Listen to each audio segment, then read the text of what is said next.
সম্পন্ন করেছি।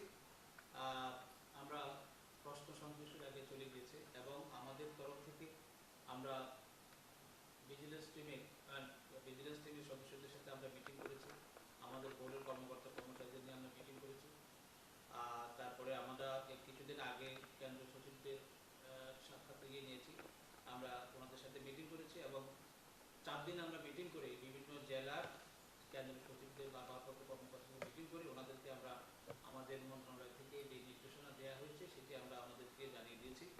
আমি আশা করি ইনশাল্লাহ আমাদের পরীক্ষা সুষ্ঠু এবং ন্যায়সঙ্গত পরিবেশে আমরা পরীক্ষা সম্পন্ন করতে পারবো। পরীক্ষা সম্পন্ন যত প্রকারের প্রয়োজনীয় ব্যবস্থা নেওয়া দরকার সুষ্ঠুভাবে সম্পন্ন করার জন্য আমরা সকল প্রস্তুতি সম্পন্ন করেছি। আমি যোগদান করেছি জানুয়ারির 22 তারিখে। তো আমি যেটা এখন দেখতে পাচ্ছি যে তথ্যটি আমার কাছে আছে সেটা হচ্ছে যে আমাদের 2025 সালে কুমিল্লা বোর্ডে শিক্ষা বোর্ডে যে পরীক্ষার্থী সেটা হচ্ছে 1,69,680 আর কেন্দ্রের সংখ্যা হচ্ছে 273। তো গত বছরের যে তথ্য আমার কাছে আছে সেখানে পরীক্ষিত একটু কম ছিল। তো গত বছরের যে তথ্য তাতে দেখা যাচ্ছে রেজিস্ট্রেশন করেছে 2,09,337 জন আর পরীক্ষার্থী ছিল 1,55,932 জন।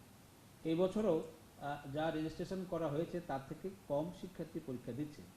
তো আসলে কেন শিক্ষার্থীরা কম শিক্ষার্থী পরীক্ষা অংশগ্রহণ করছে এটা আমাদেরকে জানতে গেলে আসলে আমাদেরকে বিভিন্ন প্রতিষ্ঠান থেকে তথ্য নিতে হবে কি কারণে তারা ফর্ম পূরণ করেনি বা পরীক্ষা দিচ্ছে না, অংশগ্রহণ করছে না। তো বিভিন্ন কারণ থাকতে পারে, আমি সেই কারণগুলো নিজে এখন বলতে চাচ্ছি না, কারণ যতক্ষণ পর্যন্ত আমাদের তথ্য না আসবে বিভিন্ন প্রতিষ্ঠান থেকে ততক্ষণ পর্যন্ত আমি এই বিষয়ে হয়তো আমার বলা ঠিক হবে না, আমার এখানে ভুল হতে পারে, সেই জন্য আমি হয়তো তথ্য নিয়ে পরবর্তীতে